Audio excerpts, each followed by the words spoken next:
Our first winner tonight is actually the Founders Award.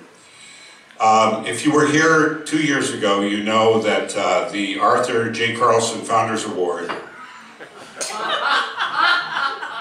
goes to, that's the big guy from WKRP, for those of you who are really 30, which is none of you. The Arthur J. Carlson Award, it goes to the person who is the reason why any of us are here. Paul E. Palmer.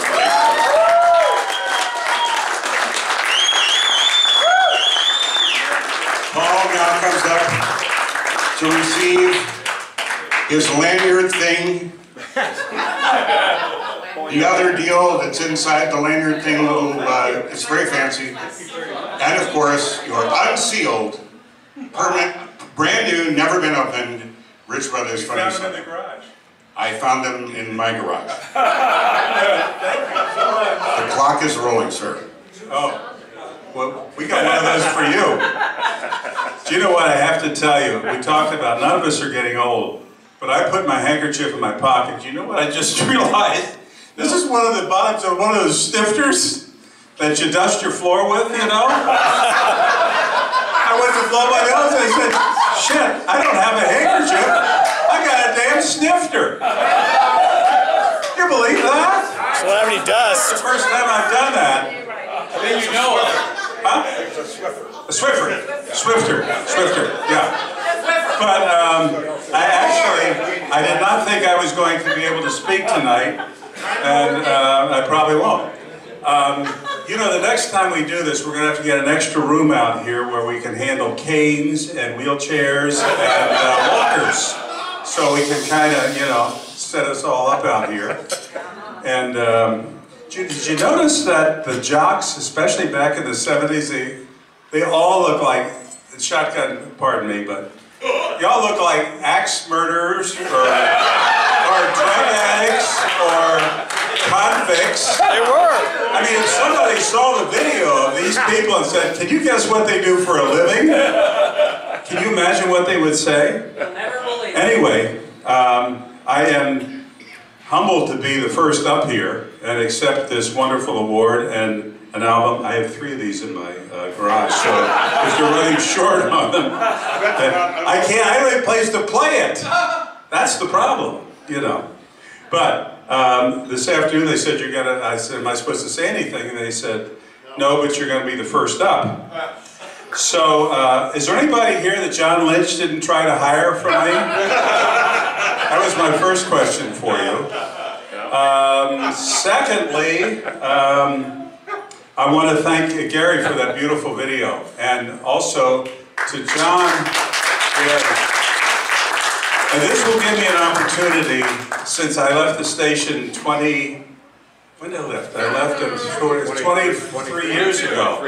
23 years ago, to thank those of you who have done me favors at Big Brothers and other places, like Gary, who shot video for me endless times, and Frank Anthony, who was a voice of God for our dinners at Big Brothers, and Mark Larson, who's done me great favors, and Bill Calhoun over here, John, who handles some of my financial things, what's left of them, and I say Bill Calhoun, who took off of my hands an Ampex 70-pound old recorder that I had to get out of my garage, and then he kindly sent me a $50 gift certificate to Valley High.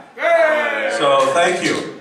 And Fox and Rob and all you guys and Sandy, you know, over at Channel 5 and stuff that we asked to do things. But I can't, I don't have my glasses on, but others that I've asked. Have you seen my glasses?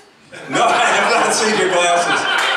I just want to say thank you so much for bailing me out or for helping me out. And if I didn't properly thank you, I would like to thank you tonight. The other thing is, it was interesting just to think, you know, the radio business, we had so much fun, and I was really, I think, blessed to be able to work at these 2 stations, because by the time B100 was launched, and Bobby did that in March 10th of 1975. Don't blow it yet. I won't listen to you anyway. the AM had really been rolling along. You know, Charlie and Herrick were doing one, and they beat Ernie in the morning, and we were going along. And Mark did a great job, and we had baseball and everything else. You kind of assumed things were happening. Marcus, what? Thank you. Absolutely. Marvelous job in programming that station. I'll get to you next. All right. But the FM. My segment, fine. You know, it's funny. Last week I got to have lunch with Chris Meyer, who owns the station. He doesn't know Elizabeth owns the station now, but he owned the station then. And we were driving back to his place and started talking a little bit about the station and the history. And he missed Tony Lease, who used to do our travel trips. He says those were the greatest trips ever.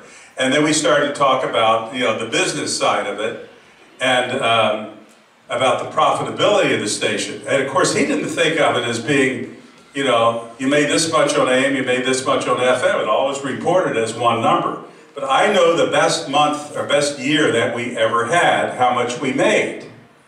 And I'm thinking, I've been gone 23 years. Does he still know what that is? Because I know that they're not making that now.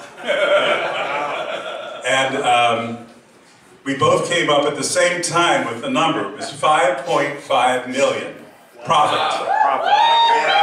5.5 million profit.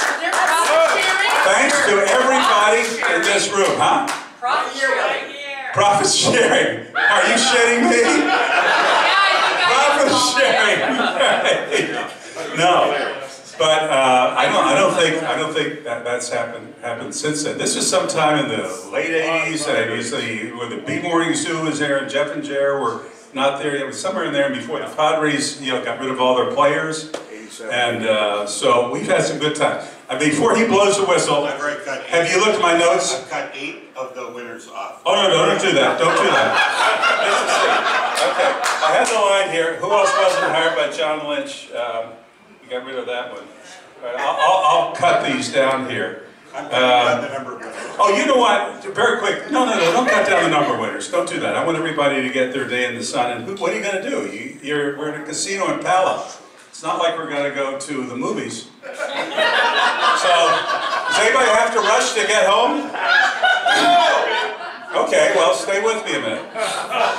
You know, I was thinking about things that people told me about the station, really focusing on B100, because that's, you know, our main celebration tonight. But somebody came into the station, he said, you know, this station is so exciting you can actually touch and feel it. And it really is kind of strange when you think about radio, but when you look at some of this video here, you look at that energy. And we were also, when you think about the music that was available to us in the late 70s and the 80s and the early 90s, we couldn't do this today. I don't think. You might do something a little bit different, but it wouldn't be like this. The music and the energy. I was listening to the show that you and Mark had put together. Is that what I'm listening to today? Driving Up to 15. And what's the Boston song? Long Time. Holy mackerel. That thing just takes off and goes. And then when it stops, you got a jock like Danny or Gary or Shotgun that comes in and he hits you with another one. And that's the way this radio station was like, God, I love that song. And then you got another one that's even better. And, huh? Am I going too long? Oh, you're fine. Okay. Every Anyway. other word, Paul. Every other word. All right, I'll cut back here. I don't get to do this very often. Really? He doesn't have his own radio station. All right. Yeah, I skipped all this. And the other thing is, isn't it interesting now that we're gone? All of us are, well, no, not everybody's gone. Some people are still there. But the #1 morning show in town is DSC, and where are they operating? 100.7. They're B100. They should have called it B100 instead of KFM, BFM. That would have been a better choice, I think. But I'm not there anymore.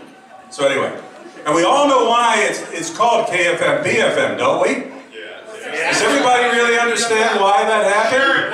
It was successful. It was to create a separation between the AM and the FM. So it wasn't KFMB FM. And Bobby, or whoever told him to do this, said, why don't you do it KFM, BFM? And it'll sound different. One of the things I mentioned earlier that I hadn't had a chance to bring back up. Well, you're going to get a chance right now because I'm done. I'm very honored. That video was very touching and I appreciate it. I love you all. And again, I apologize to those of you who have taken advantage of and not thanked. All right, thank you. I'm sorry, man. No, lovely. The good news is all the people you mentioned who were going to win, I've now crossed off. So, no, that was brilliant. And I know in the future, don't tell you in advance you're going to be speaking.